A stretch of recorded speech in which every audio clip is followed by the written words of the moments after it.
Brasil,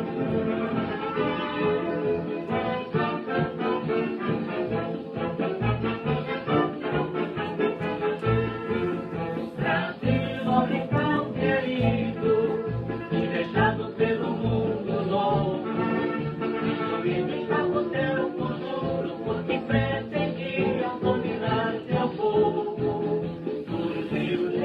Olá pessoal, muito boa tarde, mais uma vez estamos aqui, né, para gravar mais uma aula para vocês, né, Brasil, canta os patriotas, né, essas músicas fazem parte da década de 30, Brasil, ô meu rincão querido, né, pretendiam dominar o teu futuro, né, essa música faz parte da Revolução de 30 que nós acabamos de estudar na aula de terça-feira. Pessoal, continuando então, dando segmento àquela parte que nós estávamos falando, então ontem eu expliquei para vocês novamente, com mais calma, fizemos uma recapitulação, relembramos tudo que aconteceu até 1930, né? A Revolução de 30, quando Vargas, enfim, chega ao poder, apoiado pelos estados de Paraíba, também o Rio Grande do Sul, o estado do Rio de Janeiro e também o estado mineiro. São os 4 estados que apoiam ele para dar o golpe à Revolução de 1930. Muito bem, Vargas está no poder, aonde sempre sonhou, aonde sempre desejou e almejou estar. E agora sim, no poder ele vai ter algumas coisas para resolver. Vamos tentar começar do início aqui falando sobre o governo provisório. 1930 até 1934 é o governo provisório, né? Nesse período teve algumas conturbações, algumas ameaças, mas que ele tirou de letra e continua e foi até 1934. Muito bem, chegou lá em 1930, temendo, ele não queria, vamos dizer assim, o Vargas não queria aumentar a sua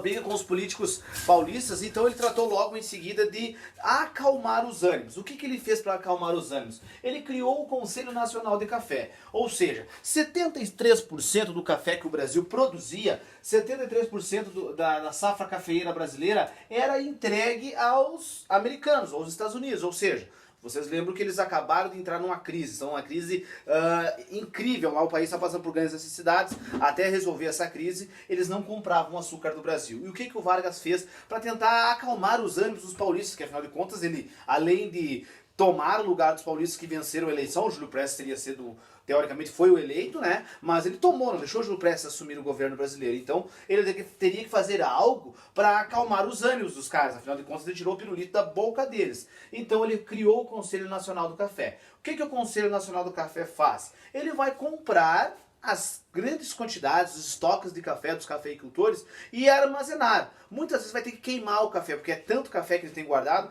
que ele vai promover a queima do café. Vai comprar esse café e vai até queimar esse café para não acirrar ainda mais o clima entre cafeicultores e governo provisório, que é o governo do Vargas, tá? Então ele vai acalmar os ânimos, tá? Outra coisa que o Vargas vai fazer nesse governo provisório, tá? Vai criar o Ministério do Trabalho, da Indústria e do Comércio. Isso é uma coisa que vai dar uma ajuda, vai dar uma mão para os trabalhadores, né? Nesse momento vai regulamentar a legislação trabalhista, vai criar leis trabalhistas que ajudam tanto o trabalhador quanto o empregador, quem oferece trabalho. Vai criar o Ministério do Trabalho e da Indústria. Por outro lado, essas coisas boas que ele cria do Ministério do Trabalho, da Carteira de Trabalho, das leis trabalhistas, é um método dele manter a população sob domínio dele, sob o controle dele. Nesse Ministério do Trabalho e da Indústria, ele vai proibir as greves. As greves tornam-se ilegais, que eram as principais formas de medir o descontentamento ou o contentamento da população com o governo. Ele proibindo as manifestações, as greves, ele tinha o povo na mão dele, né? Criou leis trabalhistas, obrigado. Os trabalhadores ficaram um pouco melhores, né? A escravidão faz 44 anos que terminou, ela terminou em 88, né? 1888, nós estamos em 1930, 45 anos que terminou a escravidão, eles ainda não tinham os direitos. Agora, com essa legislação trabalhista, os negros passam um pouco mais a idolatrar o Vargas, mas ele também estava controlando manifestações, tá? Tudo isso no governo provisório. E outra coisa que ele criou aqui, pessoal, ele nomeou interventores no governo provisório. O que eram interventores? Nós temos lá o mapa do Brasil, tudo mais, lá os estados brasileiros, aqui o mapa do Brasil, né? Mais ou menos desenhado aqui assim. nós temos aqui vários estados brasileiros. Em cada estado, para evitar que surgissem rebeliões ou manifestações contra o Vargas, o que ele fez? No estado do Rio Grande do Sul, ele colocou uma pessoa de confiança dele. No estado de Santa Catarina, outra. No Paraná, outra. Na Bahia, outra. No Rio Grande do Norte, outra. No Amapá, no Amazonas, enfim. Em cada estado brasileiro, ele colocou um interventor. Não foram mais realizadas eleições para governadores. Ele tirou aqueles governadores que tinham e colocou pessoas da confiança dele, com quem ele saberia que poderia contar. Se caso surgisse alguma manifestação contra ele, ele seria o primeiro a saber. Então esses interventores eram, vamos dizer assim, puxa-sacos do Vargas, pessoas que ele colocou da confiança dele. E para piorar o clima entre paulistas, que teoricamente foram eleitos, para o estado de São Paulo ele nomeou um interventor pernambucano, que não estava nem aí para o café. Embora ele tenha criado o Conselho Nacional do Café para amenizar. Mas o interventor pernambucano, os paulistas não estavam contentes em momento algum. Ainda com essa nomeação de um interventor pernambucano para o estado de São Paulo, aí os caras ficaram indignados para valer, ficaram totalmente possessos com o Vargas. Como tu faz isso, né? E criaram e chutaram o pau da barraca que esse interventor, ele não sabia nada sobre o café, ele não estava ali para ajudar os cafeicultores, o Vargas não estava nem aí para os cafeicultores, e aí ficou um rebuliço.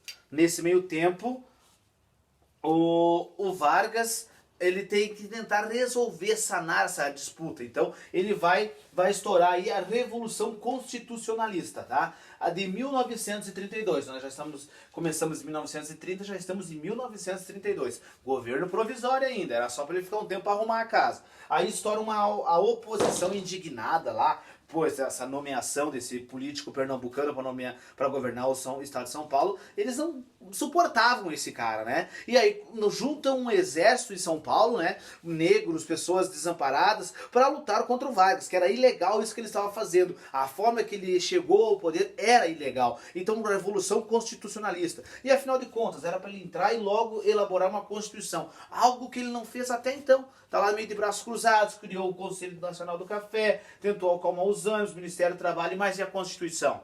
Ele deveria elaborar uma Constituição.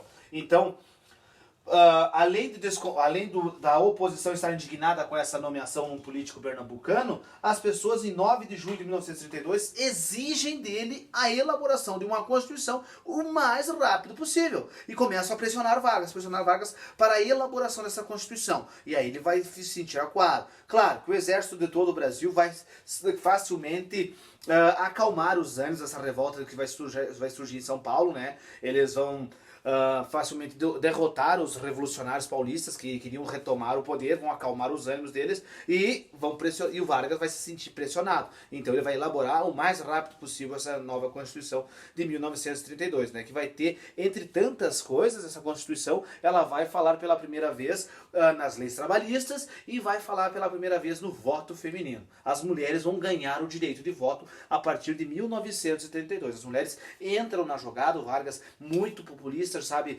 jogar com o povo, né? Sabe falar as palavras certas no momento certo. Então ele cria essa nova Constituição, acalma os ânimos, vai trocar o interventor de São Paulo, vai colocar novamente um paulista, mas a confiança dele, que ele não é bobo nem louco, né? Vai tirar o pernambucano, vai colocar um paulista de novo lá e vai